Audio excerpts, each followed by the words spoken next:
নমস্কার, নিউজ ভ্যানগার্ডের পর্দায় প্রত্যেককে স্বাগত জানাচ্ছি। এই মুহূর্তে আপনাদের সাথে আমি রয়েছি অঙ্কিতা। চোখ রাখছি এই মুহূর্তের গুরুত্বপূর্ণ সংবাদের দিকে। প্রথমেই নজর রাখছি রাজ্যের গুরুত্বপূর্ণ সংবাদে।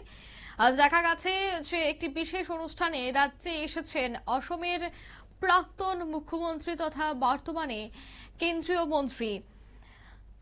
তিনি প্রথমেই দেখা গেছে যে আগরতলা নতুন নগর বালিকা বিদ্যালয়ে উপস্থিত হয়েছেন কেন্দ্রীয় মন্ত্রী সর্বানন্দ সোনোয়ালের উপস্থিতিতেই আজ বৃক্ষরোপণ কর্মসূচিরও আয়োজন করা হয়। ওনার আগমনকে কেন্দ্র করে বেশ কয়েকদিন যাবৎ বিদ্যালয়ে প্রস্তুতি চলছিল, তবে আজ বৃক্ষরোপণ কর্মসূচিকে কেন্দ্র করে সকাল থেকে কিন্তু স্কুলে রবিবার দিনেও ছাত্রছাত্রীদের উপস্থিতি লক্ষ্য করা গেছে। তিনি বিদ্যালয়ে উপস্থিত হয়ে প্রথমে বৃক্ষরোপণ করেন, তারপর এ বিষয়ে তিনি বক্তব্য রাখেন। কি বললেন केंद्रीय मंत्री सर्बानंद सोनोवाल शोनाबो।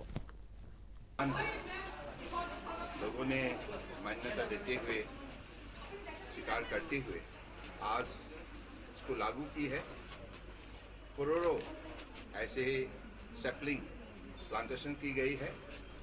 लक्ष्य है हमें क्लाइमेट चेंज का साथ मुकाबला करने के लिए क्लाइमेट एक्शन लेना होगा। ये क्लाइमेट एक्शन का एक बहुत बड़ा कदम है। इसलिए मैं तो मानता हूं कि परम आदरणीय प्रधानमंत्री ने जो कार्यक्रम देशवासियों को दिया है, इस कार्यक्रम अगर हमेशा हम पालन करें तो निश्चित रूप से ये देश हमेशा प्रदूषण मुक्त भारत बने रहे। আপনারা শুনলেন, একদিকে বিকশিত ভারত, ঠিক অন্যদিকে বর্তমান জলবায়ু যেভাবে পরিবর্তন হচ্ছে, তাই জলবায়ুকে টিকে রাখতে বা জলবায়ু পরিবর্তনের মধ্যে পরিবেশকে সুস্থ রাখতে বৃক্ষরোপণ কর্মসূচির যে আহ্বান করা হয়েছে সে অনুযায়ী তিনি কিন্তু আজ রাজ্যে সেই বৃক্ষরোপণ কর্মসূচিটি করেছেন বলে তিনি জানালেন।